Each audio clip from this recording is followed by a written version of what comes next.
আমার স্বামী সৌদি আরব গেছে, গত 1.5 বছর হয়েছে। ডিউটি অবস্থায় মারা গেছে। আমার তো সন্তান নাই, স্বামী নাই। আমার সরকার না দেখে আমি কেমনে চলবো? আমার কেউ না।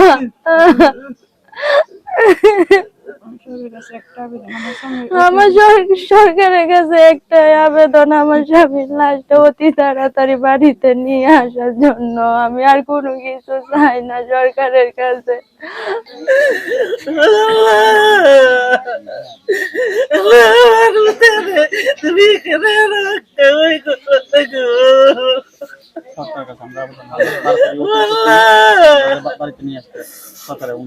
আমরা একদম গরিব মানুষ, ট্রেন ফেন কইরা লাফুটটারে বিদেশ পাঠাইছি। 2 আলমগীর আমার ছিল বড়।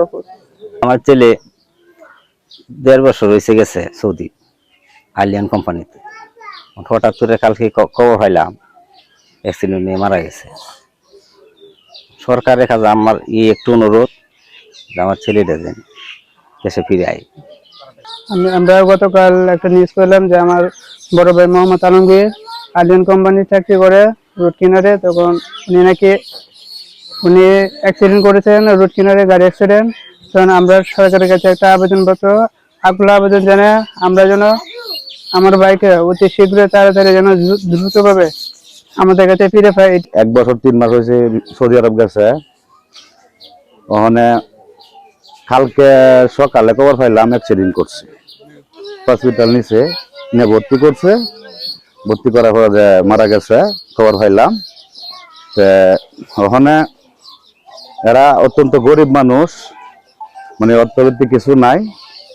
আমার একটা আবেদন ওই সরকারের কাছে যাতে আমরা যেভাবে আমরা তাড়াতাড়ি যেন আমরা রাস্তা ফিরে পাই। ও আলমগীর আমার চাচাতো ভাই, উনি সকাল 6টা বাজে ডিউটিতে বাসেতে নামার পরে ওই আধা ঘন্টা পরে প্রায় শুনলাম একটা গাড়ি ওর উপরে অ্যাক্সিডেন্ট করছে। বিরাট আঘাত পাইছে গাড়িটা।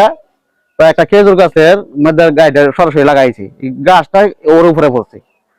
পরে নিচে যে জায়গাটা আছে কোমরের যে নিচে, এটা পুরাটাই একবারে তছনছ হয়ে গেছে। তারপরে এইভাবে চোয়ার বাজারের থেকে আমরা উনির মাধ্যমে আমরা পাইছি একটা হালকা একটা একটা ভিডিও পাইছি।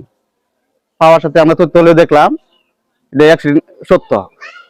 এরপর এইভাবে প্রায় 2-3 ঘন্টা গেছে যে মেইন যে খবরটা আছে কিনা এই তথ্যটা আমরা পাইতেছি না।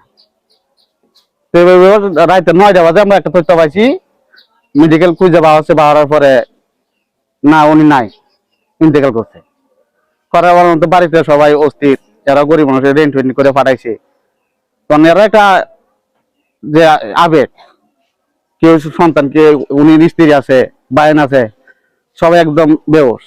ইউনিয়নের বাট্টা গ্রামের বাসিন্দা আমার চাচাতো ভাই আলমগীর সৌদির টাইম সকাল 6টায় সে ডিউটি অবস্থায় সে একটা গাড়ি তার উপরে উঠে দেয়।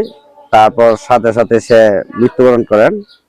তাকে হাসপাতাল নেওয়ার পর ইন্তেকাল ঘোষণা করেন। সে অনেক দরিদ্র, ঋণ করে সে বিদেশ গেছে। হ্যাঁ, এখন আমরা স্থানীয় সরকারের কাছে, এমপি মহোদয়ের কাছে, সরকারের কাছে আকুল আবেদন তাকে যেন আর্থিক সহযোগিতা করে, তার মরদেহ যেন দ্রুত বাংলাদেশে ফিরে আসে।